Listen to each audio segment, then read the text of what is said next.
As you can see from the title of my video, I think I've found a bit of a hole in the Caro Kann theory. Now, in my previous video on the channel, which I will link this video as a part of in the playlist, and also I'll have it up here in the card if you want to check it out, I propose this line in the Caro Kann Tartakower, and it essentially goes normal Caro Kann, e4, c6, d4, d5. And white has a variety of options here. One of them is knight to d2 or knight to c3. Doesn't really matter. Again, if you want to know everything in that video, after this position, everything I cover in the previous video, check it out. But I proposed in that, after knight f6, takes, and c3, the main line is bishop d6, and this accounts for, I think, about 80 or 85% of games. G6 is also a move, trying to go something like g6, f5, bishop g7, which I did play briefly for a time. But I'm proposing the move bishop to f5, and I've been playing this for the past week with very, very good results. And in the two games that I'm going to show you today, I had like 92 and 95% accuracy, which is pretty damn good. Pretty damn good. So, the reason that you play bishop f5, right?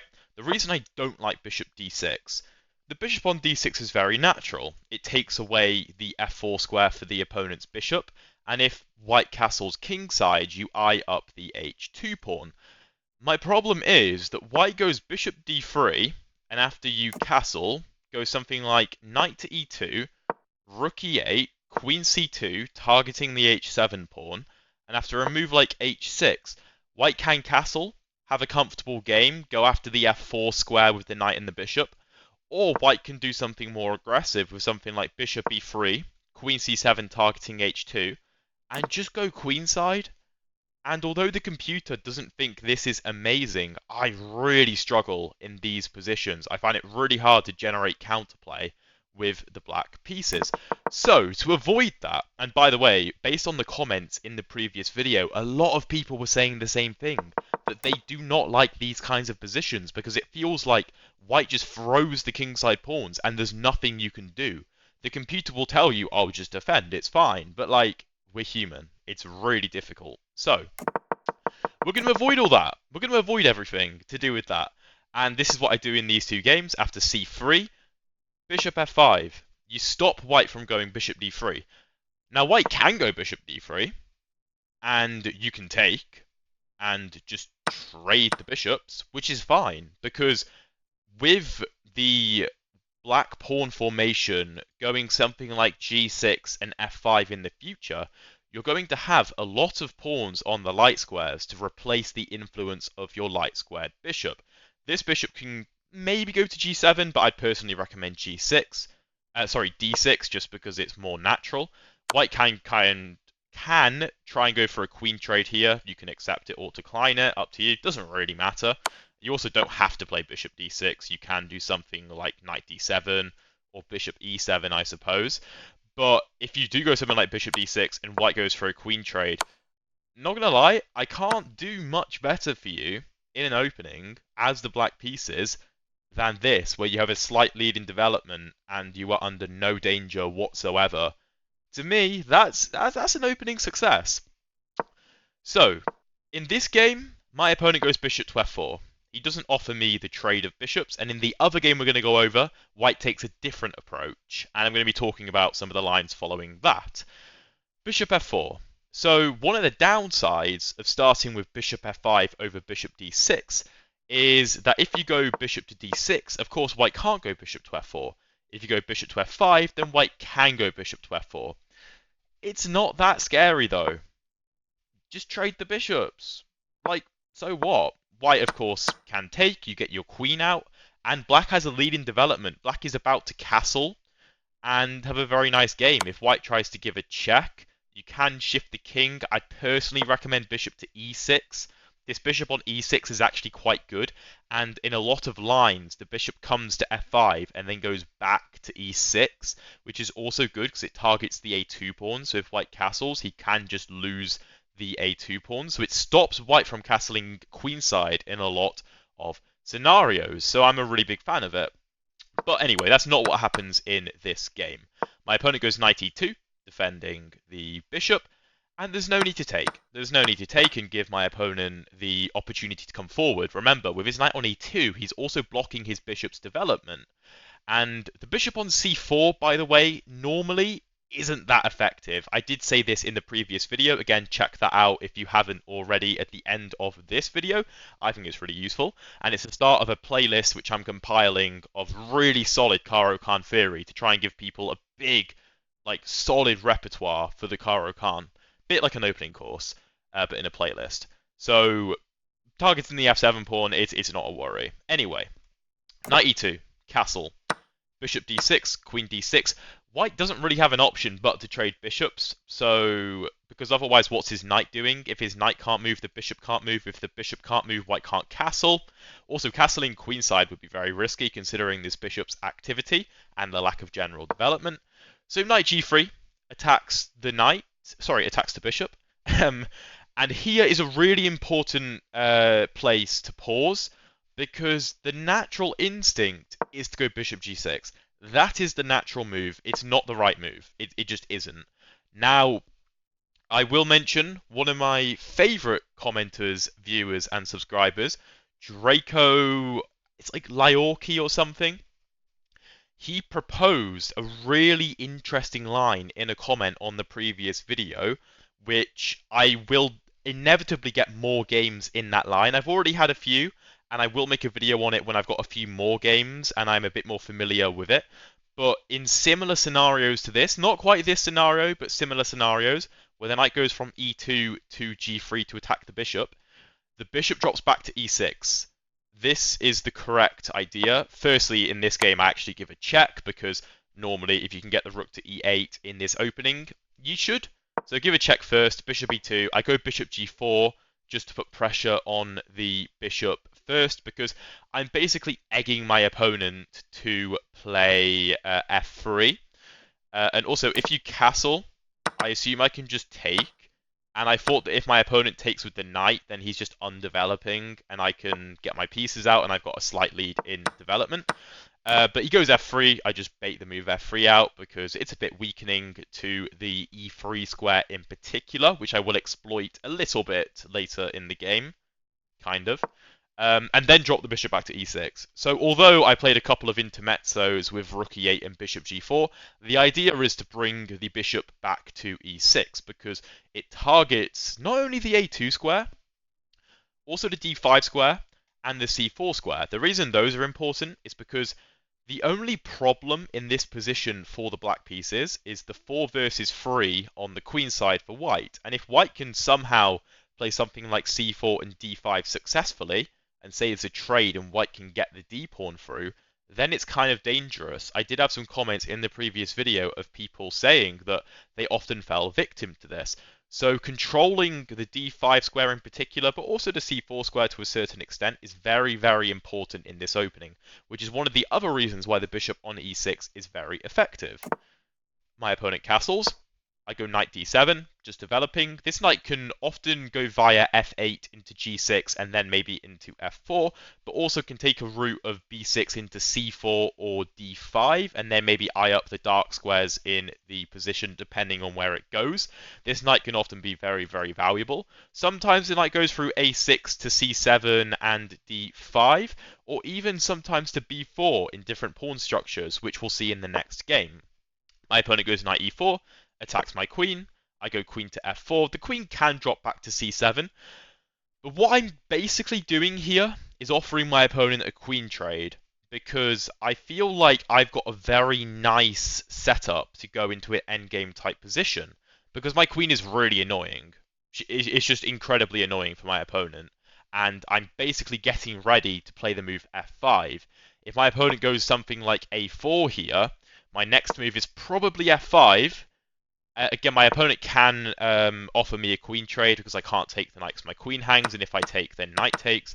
But if he were to retreat the knight, then I have a very commanding position, and I can play something like c5.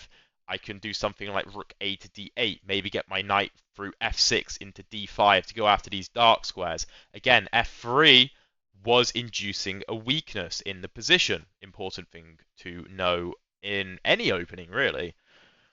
But my opponent goes rook e1, just getting on the open file, defending the bishop a little bit. I go f5, the queen goes to d2. Again, like I previously said, I can't take the knight because my queen hangs.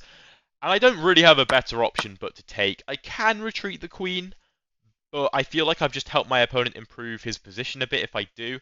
I suppose the d2 square is no longer available to the knight. Maybe the knight has to go to g3 and I can lock it out the game with a move like g6, make it very difficult for the knight to move. But I thought that trading the queens was a good idea. I go knight to b6, and again, I'm trying to exert my control over the light squares in the position, because that's the only real problem that black could have. Also important to note is this pawn on f5 is very, very good at restricting the white position. My opponent goes a4, obviously trying to go a5 to dislodge my knight. I go a5 to stop him. Typical chess moves nowadays. Bishop d3, just opening up the rook, targeting the f5 pawn. I go knight to d5, which wasn't the greatest of moves because it does allow my opponent to go knight to c4. Again, I was exerting control over these squares. The reason I went knight d5 was because my plan was f4 and knight to e3. Again, trying to take advantage of the fact that I made my opponent play f3 way earlier on in the opening. Knight c4, I'm a little bit concerned about something like knight to d6, or potentially knight to b6 if my knight moves away. Also knight to e5 could be a good move. I go knight to f4, attacking the bishop, because obviously, well, my opponent could go knight to e5 now, but f6, and we're attacking the knight and we're attacking the bishop. White's only move is g3, and then I suppose things get a little bit interesting here. Probably good for black. Oh, there's an interesting rook e6 move here, going for this pin. And I guess if everything gets traded on the e6 square, then black just goes and picks up the pawn. Interesting line. White doesn't have to do exactly that, of course. He could leave the tension in the position. But that wouldn't be good for white, essentially, because white gets an isolated d-pawn at the best case scenario. So white retreats the bishop. Here the computer wants me to shuffle back to d5, which is never going to happen, so I take on c4 instead and eliminate the threat. Again, with this opening for the black pieces, I'm putting lots of pawns on light squares, so the dark squares could be weak, which is one of the reasons that bishop d6 to trade off the bishop coming to f4 is a decent idea, because then the opponent's dark square bishop can't take advantage of the dark squares. Bishop c4, we have a knight versus bishop endgame. g6, I'm trying to play against the bishop by putting my pawns on light squares to restrict it. A lot of the time you're supposed to put your pawns on dark squares so that the bishop can't attack them, but because there's still rooks on the board, I don't really want the bishop to have free reign over my position when rooks still pose a threat. If the rooks were to disappear off the board, then I probably would try and get my pawns on dark squares because the bishop wouldn't pose any threat. But for now, I don't want the bishop to work together with the rooks to get into my position, if you understand what I mean. So yeah, we have g3, and I should bring my knight back to e6 here, apparently. I chose d5 because I thought if we have a trade in this position, then this favors me. I did miss this idea of rook to a3 and rook to b3, which is very interesting. I don't think I'd ever see that, to be totally honest.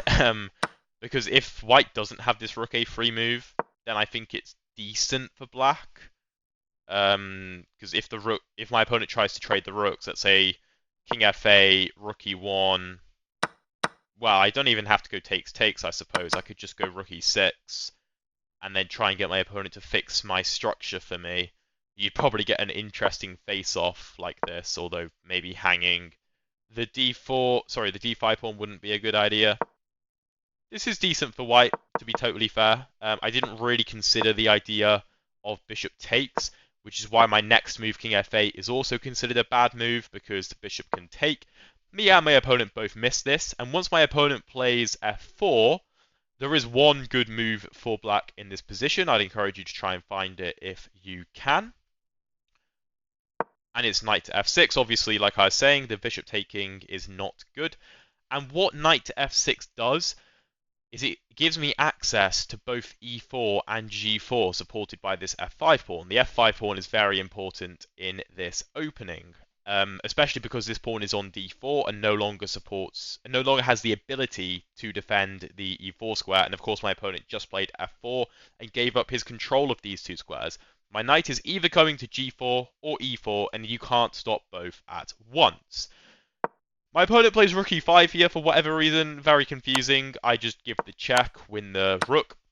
But this isn't actually that easy of an endgame conversion, because yes, black is up in exchange, but white has a very, very solid pawn structure. The king is active, not in danger, and it's not obvious how I'm going to break through, because the d and d pawns are also pretty scary. If, for whatever reason, I just shuffled around and gave white a bunch of moves, let's try and set something really nice up for white here. Something like d5 takes. The computer still thinks that black is winning, but this is kind of scary looking. I think everyone would agree with that. So, you've still got to be a bit careful. I go for king to e7. I want my king to help to stop the pawns. King f4. I go h6 to stop the king getting in. h4.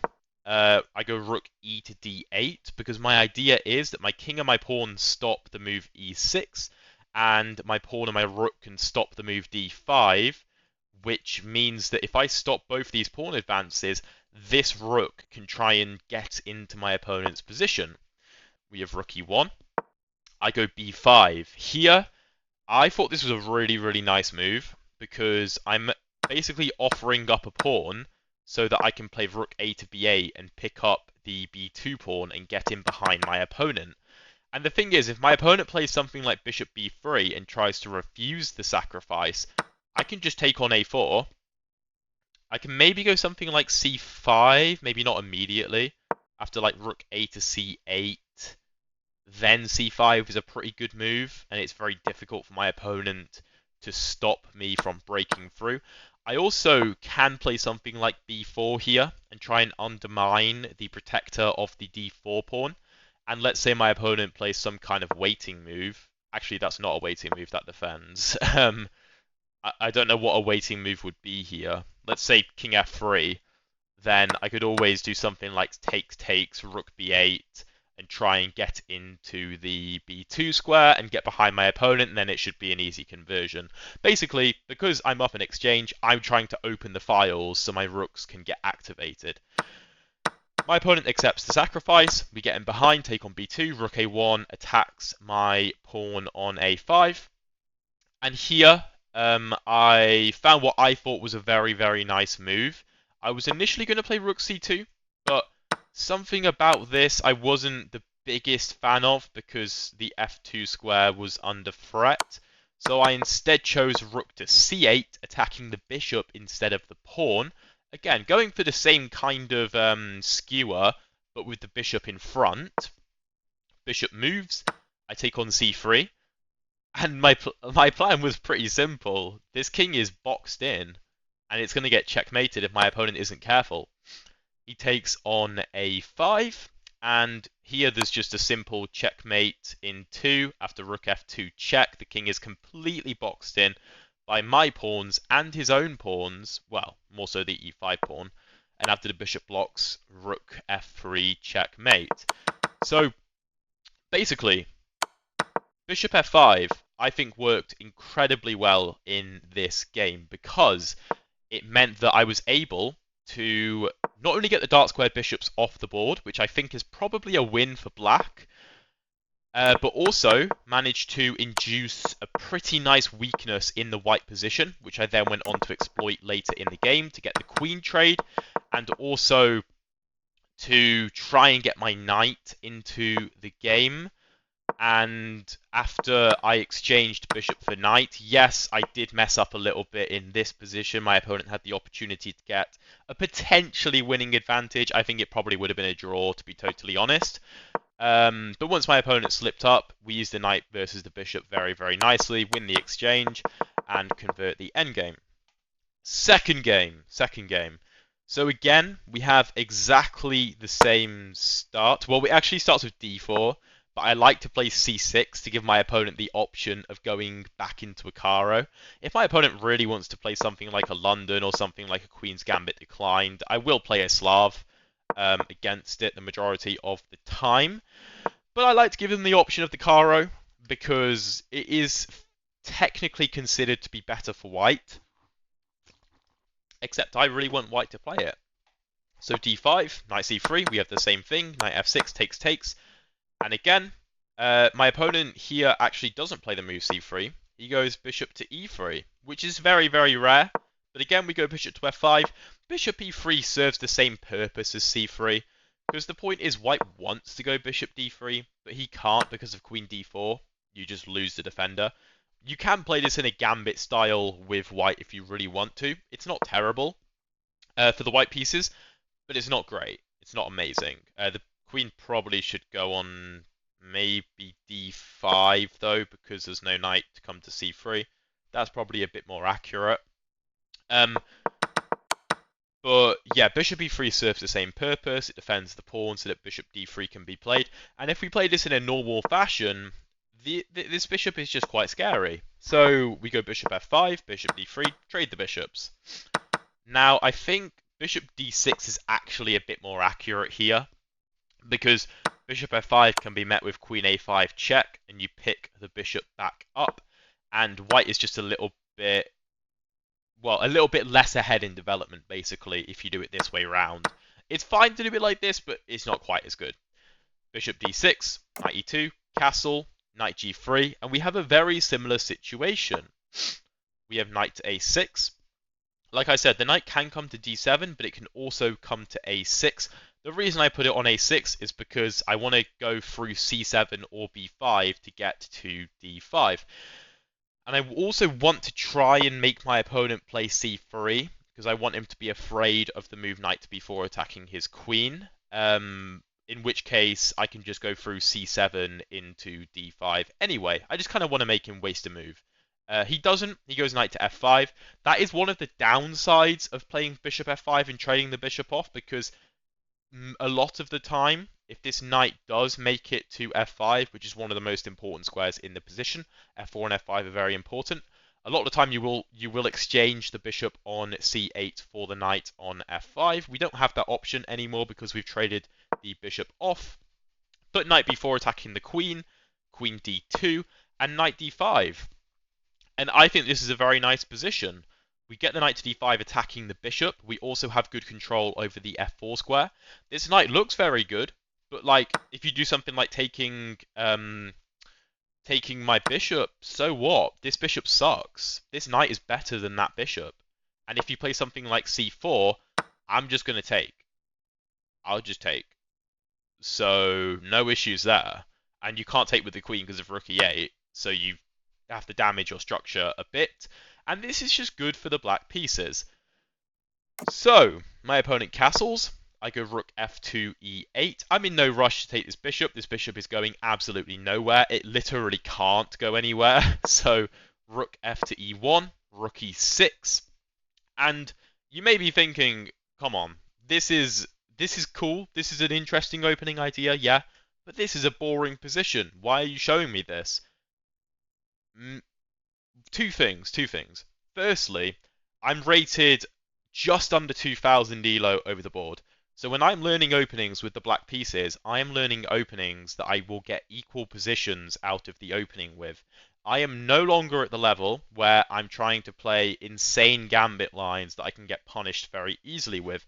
If you are at that level, no issue. Play your insane gambit lines. I like to do that with the white pieces, because I already have an advantage out of the opening, so if the gambit doesn't go well, I get an equal position. I can play that, whatever. With the black pieces, I don't want to get a losing position. I don't want to be too risky. So I like openings like this, where it's just very easy to play, very easy to get an equal position. Rook e6, my opponent goes c4 because the issue is, if he tries to match what I'm doing here and also double up on the e file, I feel like this favors black more than white because I'm the one with the pressure on the bishop and the rooks behind the bishop. White is the one that has to make a decision here. And I'm also threatening just to do something like f5, f4. If white dilly-dallies, then like f5, f4 and the game is over. You can't take. The rook hangs. So white goes c4, forces me to make a decision.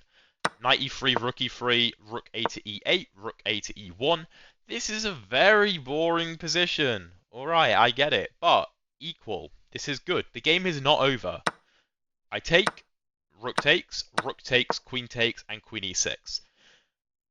If queen takes and f e6, black fixes their pawn structure, and the game is completely equal. Probably a draw. A lot of you watching this video would probably win or lose in this position, to be totally honest, and there's a very good chance that I would do exactly the same, even at about 2000 elo. But my opponent doesn't trade, because why would he fix my pawn structure?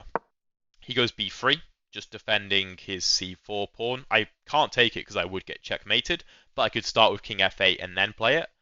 And here, I think this is a really interesting moment in the game. For a lot of you, you might be looking at this and go, oh, just take the queen, and then we'll run our king into the game. White has an advantage because black has a damaged pawn structure. And this pawn blob with d5, again, like I said, d5 is an issue because of this 4 on 3. You can't really do that. You don't want to be the one to trade the queens if you don't get your pawn to e6 by having him take you and getting more control over the d5 square. So what's the move? What's the move with the black pieces? Well, the computer likes to move g5, but that's a bit insane. I chose to move king f8, which the computer slightly prefers, because there's no danger. White can't move their queen anyway, because I'll just give a check on e1, and you either get mated, or you have to come back to f1 and offer another queen trade. Even if you do something like this, black doesn't have to take. Something like queen d2, and you target a ton of pawns. It is still probably drawn, but it's very difficult to actually draw these games if you're not a really good player. Just crazy stuff can happen, especially in blitz. So my opponent goes a4. Neither of us want to trade queens, and neither of us want to vacate the e-file. I go king e7. This looks risky. Oh, you're pinning your queen. What about something like d5? Yeah, that doesn't work. Just takes. The king gets into the game. It's game over. Absolutely game over. Something like e4, I can just come up here and win the pawn. Actually, no, I can't do that, because then this pawn would get through. f5 is probably better to split the pawns apart and then go after the queenside pawns. Again, endgames are kind of complicated. My opponent goes h3. He gives himself the option of moving the queen, because this then wouldn't come with checkmate, as the king has an escape square. And now I take on e3. Now that my opponent gives himself the option to move, I take on e3. But hold on, you said not to take on e3. You said that this would be an issue. Difference. I said that back in this position. In this position, this is a bad move. You're not losing, but it's a bad move. In this position, it's very different. The computer thinks that it's just completely equal. Because the big difference is the fact that my king is on e7 and not g8. The white king is still on g1, and white has spent time playing b3a4 and h3. Big whoop. It's an endgame. I go king e6. If my opponent isn't careful, I'm going to get into his position. And he goes e4 here. A horrific move. Why? Find the winning move. There is one move that wins the game for black. It's not an immediate win. There is a continuation that you have to see. f5. If white takes and king takes, we sweep up the pawns in the center, we win the game. Done. Like, we get the d4 pawn. Let's say the king tries to help out. We can't get here, but we can play something like a5. My king is so active, we have the opposition If the king moves over to c2, we just go over to the king side. We win the king side pawns. King activity is everything. Everything. So f5. My opponent doesn't take. He goes e5. Now again, there is one move that really continues to give black the advantage here. Another difficult move to find. f4. The point is, if my opponent plays something like b4, then we're going to go king to f5 and king to e4. And if my opponent ever tries to go to d5, it doesn't work. It doesn't work. And if I get in behind, it's game over. The computer actually wants to go b5 here, which is pretty interesting. And after king e4, go d5. And after cd5, go c5. That doesn't work? What? This is a very strange way of going about the position. But interesting nonetheless. Interesting nonetheless. Black is still winning, but I guess it's a bit more difficult because something like king d4 obviously loses the game, so you don't want to do that. But king f5, my opponent... sorry, f4, king f2. Again, the computer thinks b4 is the best move, but very difficult to play. The natural instinct is to get your king to f3 to stop my king going to e4.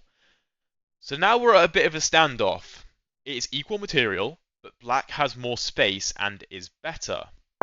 Here I go h5, which isn't actually the best move. I should be either playing a5 to freeze my opponent's pawns on the queen side, or going g5, I think, in my mind, is a bit better than h5, because I'm getting ready to go h5 and g4. The problem with h4 is that it allows my opponent... Sorry, the problem with h5 is that it allows h4 from my opponent, which makes g5 difficult. The computer doesn't think it's great, but here I go a5, and again, what does white do? What does white do? He's running out of moves. He can't move this pawn, because I'll take and then get in. He can't move this pawn, because he loses a pawn. If he moves this pawn, I win this pawn. If he moves this pawn, he survives for another move, but I go g6. This is what happens in the game. And where does white go? White is out of moves. Either he moves one of these pawns, or he moves his king back and I get in behind. Very, very interesting endgame ideas here. What happens is, my opponent goes d5, I take on d5, my opponent goes b4, I take on b4, and this is actually an interesting idea from my opponent. He then goes a5, and after b3, he goes a6. He's trying to get b takes a6 and c6 to get in behind. This is actually what I played in the game. And here, I can go b2, and after c7, if I promote, my opponent can promote with check in this position. But instead, there is a far simpler win, and it's just king e6. This pawn doesn't matter anymore, because this pawn is racing through. If my opponent tries to get back, he's not going to make it in time. If he pushes the pawn, he's also not going to make it in time. I love this Caro Kann opening. This bishop to f5 idea, I think, is so strong. And it's not going to get you an insanely, confrontational game necessarily. But I think it gets you a very equal game, a very playable game, and a game where, as I've shown in these two games that I've analysed, you just get very easy playable positions where you have the option to just outplay your opponent or try to outplay your opponent instead of just getting crushed in the opening by some massive kingside pawn attack. I hope you guys enjoyed this video. If you have any questions, please feel free to drop them down below. Check out the video that should be appearing over here if you haven't seen it already. It will be the previous video of this playlist where I'm going over every single thing that can happen in the Caro Kann after knight to c3 or knight to d2. So check that out if you want to improve your openings, and I'll see you in the next video. Drop a subscribe.